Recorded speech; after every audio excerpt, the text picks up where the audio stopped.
नमस्कार, मैं आंचल लोखंडे और आप देख रहे हैं महान्यूज़ 7 का स्वास्थ्य विशेष हेलो डॉक्टर ये प्रोग्राम। और आज हमारे साथ है डॉक्टर स्नेहा तिवारी जो कि इनफर्टिलिटी व पाइल्स विशेषज्ञ है आरोग्यम क्लिनिक और पाइल्स रिलीफ सेंटर में। नमस्कार मैम, आपका स्वागत है। थैंक यू सो मच आंचल। नमस्ते, मैं doctor Sneha Ramakant Tiwari, director of Arogyam clinic and piles relief centre Nagpur. Ma'am, मैं पहला सवाल आपसे ये पूछना चाहूँगी कि वंध्यत्व क्या होता है? थैंक यू सो मच आंचल मुझे इनवाइट करने के लिए। फर्स्ट ऑफ ऑल, वंध्यत्व क्या है? इनफर्टिलिटी। फर्स्ट ऑफ ऑल हमें तो ये वर्ड चेंज करना चाहिए, इट इज़ फर्टिलिटी। कॉमनली मेरे पास पेशेंट आते हैं ये टॉपिक्स को लेकर के, मैडम इनफर्टिलिटी क्या है, मुझे बच्चे नहीं रुक रहे, मेरे पीरियड्स नॉर्मल नहीं हैं। इनफर्टिलिटी के कई कारण होते हैं। पहला, यूटेराइन का डिस्फंक्शन, मतलब गर्भाशय में तकलीफ होना। सेकेंड कॉज हो सकता है फैलोपियन ट्यूब, जो हमारे अंडाशय को पकड़ के रखते हैं। ऐसी कुछ नलियाँ होती हैं जो हमारे गर्भाशय से निकलती हैं, उसमें कुछ तकलीफ होना। तीसरा होता है ओवराइन डिस्फंक्शन, मतलब हमारे अंडे बनने में या अंडे फूटने में समय देरी हो जाना या जल्दी हो जाना या अंडे ही नहीं बनना, जिसे हम ओवराइन डिसऑर्डर्स कहते हैं। आज मेरा टॉपिक ओवराइन डिसऑर्डर्स पे है। जी, कितनी प्रतिशत महिला ऐसी होती है जो ओवराइन डिसऑर्डर से गुजरती है? आजकल मैं बोल सकती हूँ 40% आजकल की महिलाएं ओवराइन डिसऑर्डर से, ये प्रॉब्लम से चल रही हैं। जी। ओवराइन डिसऑर्डर कई प्रकार के होते हैं और क्यों होते हैं? हमारे ब्रेन में एक ग्लैंड होती है जिसे हम पिट्यूटरी ग्लैंड बोलते हैं। जब एक लड़की जन्म लेती है तो उसके अंदर फिक्स्ड अमाउंट के ओवम्स होते हैं जो प्यूबर्टी के समय, मतलब जब हम 13 से 15 साल के जब बीच के होते हैं, इसमें रिलीज होते हैं। एक औरत में 3 लाख से लेके 4 लाख तक के अंडे बनते हैं। ठीक है, ये अंडे प्यूबर्टी से निकलना चालू होते हैं। ये अंडे को निकालने का एक ब्रेन में हेडक्वार्टर होता है जिसे हम ग्लैंड्स कहते हैं। ठीक है, ग्लैंड्स में भी एक मास्टर ग्लैंड होती है जिसे हम पिट्यूटरी ग्लैंड कहते हैं। पिट्यूटरी ग्लैंड से 2 हार्मोन रिलीज होते हैं, एक होता है FSH, एक होता है LH। FSH जो होता है वो फॉलिकल को स्टिमुलेट करता है और LH जो होता है वो उसको फूटने में मदद करता है। पर ओवराइन डिसऑर्डर में क्या होता है, ये ग्लैंड्स में प्रॉब्लम आती है। या तो ग्लैंड्स बहुत काम नहीं करती, इसी कारण अंडाशय में अंडे कम बनते हैं, या तो बहुत ज़्यादा काम करती तो अंडाशय में कई सारे अंडे बन जाते हैं। ये 2 कॉजेज होते हैं ग्लैंड के डिसफंक्शन होने के। ये अंडे कैसे बनते हैं? ये अंडे कैसे बनते हैं? अंडे बनना मैंने यहाँ पे बताया कि FSH और LH होता है। बाद में और भी कई हार्मोन्स होते हैं जिसे हम बोलते हैं HCG।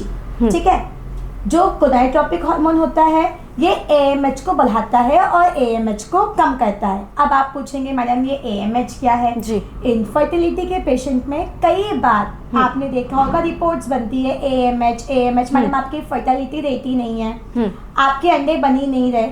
ये AMH कंट्रोल करने वाला हमारे शरीर में गोनाडोट्रोपिक हार्मोन होता है जो एटलीस्ट जब ओवरीज फूटती है तभी ये रिलीज होता है। हार्मोनल इम्बैलेंस के क्या कारण हैं? बहुत अच्छा मैडम, सबसे पहले स्ट्रेस, जी, जो आप और मैं गुजर ही रहे हैं। जी बिल्कुल। ठीक है, कॉमन कॉज होता है स्ट्रेस।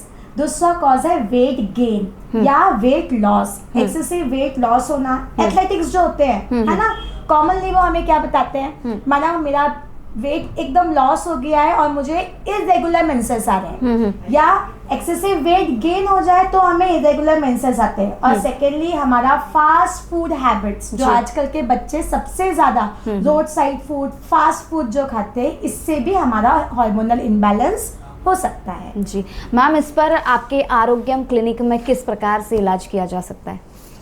आपने तो काफी अच्छा क्वेश्चन पूछ लिया। ट्रीटमेंट दोनों भी प्रकार का होता है। सबसे पहले तो होता है हमारे यहाँ पे ओवुलेशन को रेगुलेट करना, मतलब ओवरी का इंडक्शन को रेगुलेट करना। ये 2 प्रकार से होता है। देखिए, जनरली हम एलोपैथिक में सिर्फ और सिर्फ लेट्रोजोल दे देते हैं। लेट्रोजोल महीने के माहवारी आने के दूसरे दिन से लेके 5 दिन तक के दिया जाता है, जिसके कारण ओवरी में रेगुलेशन आता है।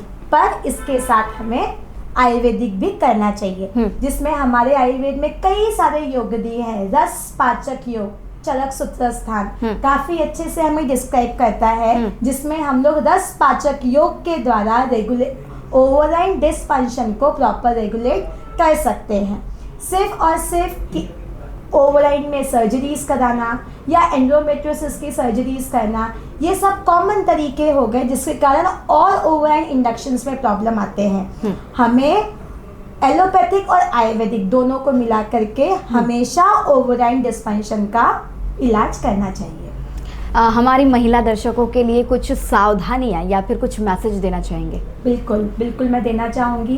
पहले तो आप अपने स्वास्थ्य का ख्याल रखने के लिए, ओवराइन डिस्फंक्शन से बचने के लिए समय पे सो के उठें, फ़ोन कम देखें, एक्सेसिव वेट लॉस या एक्सेसिव आप बिल्कुल फिगर कॉन्शियस होकर के ये ड्रिंक पीना वो ड्रिंक पीना, नहीं मैडम मैं ये ड्रिंक पी रही हूँ, ये ले रही हूँ, ये सब चीज़ों से बहुत ज़्यादा बचें। रेगुलर योगा करें और डाइट को मेंटेन रखें।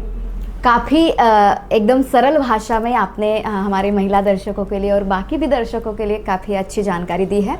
तो ये थी हमारे साथ स्नेहा तिवारी, डॉक्टर स्नेहा तिवारी मैम, और इसी के जैसे अन्य व्यक्तिमत्व से मिलने के लिए जुड़े रहिए महान्यूज़ 7 के साथ। नमस्कार।